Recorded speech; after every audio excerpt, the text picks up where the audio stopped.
नमस्कार.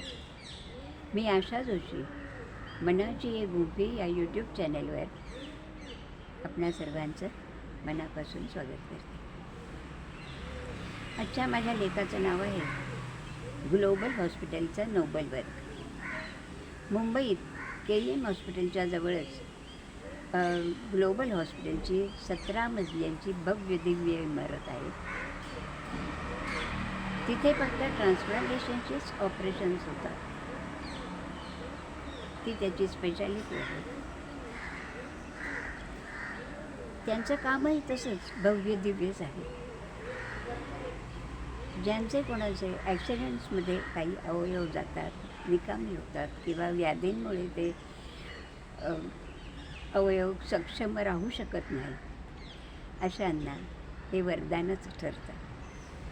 त्याच्यामुळे त्यांच्या आयुष्यामध्ये आनंदाची पालवी फुटते आणि ते स्वावलंबी होऊ शकतात. मागच्या माझ्या एपिसोडमध्ये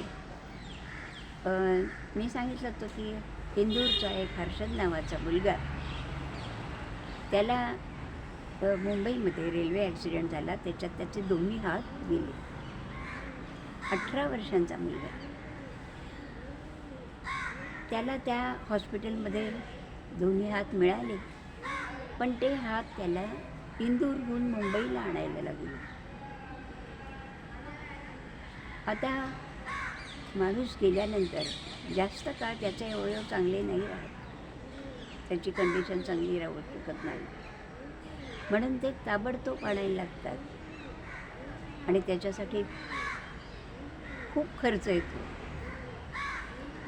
म्हणजे त्या हर्षदला 50 लाख खर्च आला. आणि आताही त्याला रेग्युलर चेकिंगसाठी मुंबईत यायला लागणार आहे. दरवर्षी त्याला 3 लाखांची औषधं घ्यायला लागणार. त्याचे वडील तेवढा खर्च करू शकत होते म्हणून त्यांनी केला. पण ज्यांच्याकडे पैसे नाहीत त्यांनी काय करायचं? पैशाचं सोंग नाही ना आणता येत. की ऑपरेशन्स एवढी खर्चिक का आहे? कारण आपल्याकडे अजूनही, आणि या दृष्टीने विचार केला तर आपल्या मनुष्य देहाची किंमत कित्येक कोटीमध्ये जाते.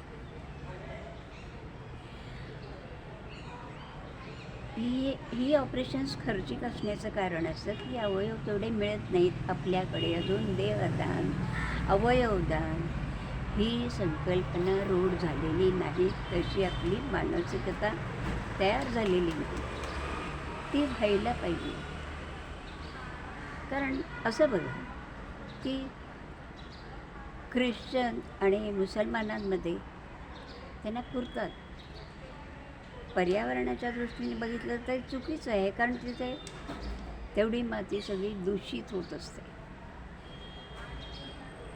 हिंदूंमध्ये मृत्यूनंतर आपल्याला जाळतात, पण आपली चिमूक बघा, त्याचा काही उपयोग आहे का? पण तेच जर आपण देहदान केलं किंवा अवयवदान केलं तर ती आपण आपले अवयव वापरून दुसऱ्याला त्याचा उपयोग होऊ शकतो, दुसऱ्याचं आयुष्य उभं राहू शकतं. हे खूप महत्त्वाचं आहे. आता खरं म्हणजे आपल्यावरती जे संस्कार होतात, जे मंत्र म्हटले जातात, तेव्हा आपण देहाने तिथे हजर नसतो, पण तरीही संस्कार होऊ शकतात. तसंच ते करायला काहीच हरकत नाही. आता माणसाने जे आपल्याला देवाने जे आपल्याला सगळे अवयव, आपलं शरीर सुदृढ राहण्यासाठी, निरोगी राहण्यासाठी, आपलं आयुष्य चालण्यासाठी हे जे अवयव दिले, तिथे कोणताही जातीचा, धर्माचा भेदभाव केलेला नाही, पार्शालिटी केलेली नाही. त्याने एक फक्त माणूस घडवला. आता हा माणूस घडवल्यानंतर आपल्याला अ, आपणच माणसानीच सडक्या कुचक्या मनोवृत्तीने त्याचे जातीभेद केले. माणसाने एक माणूस घडवल्यानंतर सगळीकडे सारखी माणसं आहेत. त्याच्याचमुळे आपल्याला अ, सगळी औषधं, लस ही सगळ्या पृथ्वीवर चालू शकतात ना. मग मग आपण हा असा भेद का करायचा? नाही करायचा. आता हा जर भेद नाहीसा व्हायला हवा असेल तर त्याच्यासाठी एक उपाय आहे. डॉक्युमेंटेशन जे होतं, सगळी ऑफिशियल डॉक्युमेंट्स याच्यावरती कुठेही जात, आडनाव याचा उल्लेख असता कामा नये. ते सगळं डिलीट करून टाका. फक्त आईचं नाव, वडिलांचं नाव ही तिथे असू देत. मॅरिड लोकांच्या बाबतीत स्पाऊसचं नाव येऊ देत. बाकी जातीचा उल्लेख नको. आपण जातीचा फक्त उल्लेख कशासाठी करतो? फक्त रिझर्वेशनसाठी. आता हे जर रिझर्वेशन हा आपल्याला अधिकार नाही आहे. देवाने जर तुमच्यामध्ये भेदभाव केला नाही, तुम्हीही करायचा नाही. देव म्हणा, निसर्ग म्हणा, व्हॉट एव्हर इट इज. पण हा आपल्याला अधिकार नाही आहे कोणत्याही प्रकारे. हे जर म्हणजे हा अधिकार तर नाहीच आहे. पण जर का रिझर्वेशन द्यायचंच असेल तर ते अपंग, अनाथ, आर्थिकदृष्ट्या दुर्बल असलेले किंवा शहीद लोकांच्या मुलांनाच फक्त आरक्षण द्यावं. त्यांना द्यायची गरज आहे. त्यांना ते दिलं पाहिजे. त्यांना स्वावलंबी केलं पाहिजे. याच्यासाठी आरक्षण त्यांना द्यावं. जातीप्रमाणे देऊ नये. जाती पूर्ण घालवल्या पाहिजेत. किती वर्ष भांडणार जातींवरून? आता आपल्याला जे अवयव दिलेत त्याचा बिझनेस करणारे सुद्धा काही महाभाग आहेत. त्याचं कारण ते दुर्मिळ आहे. पण असं बघा, जी वस्तू तुम्ही विकत घेतली नाही, ज्याच्यासाठी तुम्ही पैसे खर्च केले नाही, ती विकण्याचा अधिकार आपल्याला आहे का? अजिबात नाही. तो अधिकार आपल्याला नाही. त्याचे पैसे आपण घेता कामा नयेत. असे जर घेत असतील लोक तर त्यांना त्वरित ताबडतोब शिक्षा झाली पाहिजे. आता ही जर समस्या घालवायची असेल तर त्याच्यासाठी ग्लोबल हॉस्पिटलसारखी अनेक हॉस्पिटल्स निघाली पाहिजे. त्यांच्या कारभारावरती, त्यांच्या दैनंदिन व्यवहारावरती CCTVची कडक नजर पाहिजे आणि तशीच कडक शिक्षा ताबडतोब झाली पाहिजे गैरव्यवहार करणाऱ्यांना. तरच ती शिस्त लागेल, नाहीतर लागणं शक्य नाही. आता हे जे अवयव आपल्याला देवाने दिलेले आहे ते आपण चांगल्या स्थितीत वापरून, चांगल्या स्थितीत ठेवून आपण दुसऱ्याला दिली तर आपण देवाच्या ऋणातून थोड्याशा प्रमाणात तरी मुक्त होऊ आणि ग्लोबलसारख्या चांगल्या ट्रान्सप्लांटेशनच्या कामाला आपला हातभार लागेल, एवढी इच्छा आहे. आता हे जे अवयव आपल्याला मिळतात त्याच्यासाठी त्याची कंडिशन, ते वर्किंग कंडिशनमध्ये ठेवण्याची जबाबदारी प्रत्येकाची आहे. त्याच्यासाठी आपला आहार, विहार, विचार हे चांगले पाहिजे. त्याच्यासाठी आपल्या मनावर आपला ताबा पाहिजे. नशिले पदार्थ, अंमली पदार्थ, दारू, सिगरेट, ड्रग्स याच्यापासून ब्राऊन शुगर या सगळ्यापासून अलिप्त राहायला पाहिजे. कारण काय आहे, तुम्ही जर व्यसनाधीन असाल तर तुमची तरी तब्येत चांगली राहते का हो?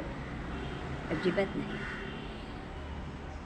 व्यसनाने फक्त व्याधीग्रस्त होत आहे. आणि तुम्ही जर कोणाचा मुलगा असाल, नवरा असाल किंवा बाप असाल तर हे व्यसन तुमच्या एकट्यापुरतं नाही हो राहत. कारण त्याच्याबरोबर 2 कुटुंब जोडलेली असतात. 10-15 लोक तुमच्या काळजीने व्यथित होतात. त्यांचं आयुष्य जळून जातं अक्षरशः चिंतेमध्ये. म्हणजे तुमची थोड्या वेळापुरती मजा होती पण त्यांना आयुष्यभर तुमच्या काळजीची टांगती तलवार डोक्यावर असते. तेव्हा फ्रेंड्स, जर तुम्ही स्पीड लवर्स आणि ड्रिंक लवर्स असाल तर please avoid it. Try to avoid it.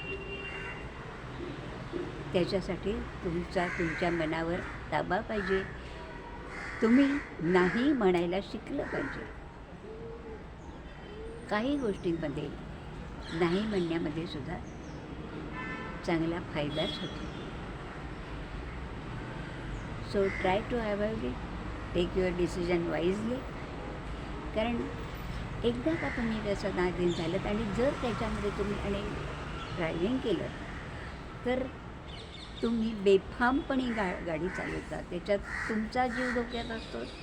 रस्त्यावर जाण्याचा निष्पाप लोकांचा त्याच्यात बळी जातो. त्याला कोण जबाबदार? त्यांची जबाबदारी तुम्ही घेणारा, तुम्ही घेता, त्याच्याप्रमाणे वागता नाही.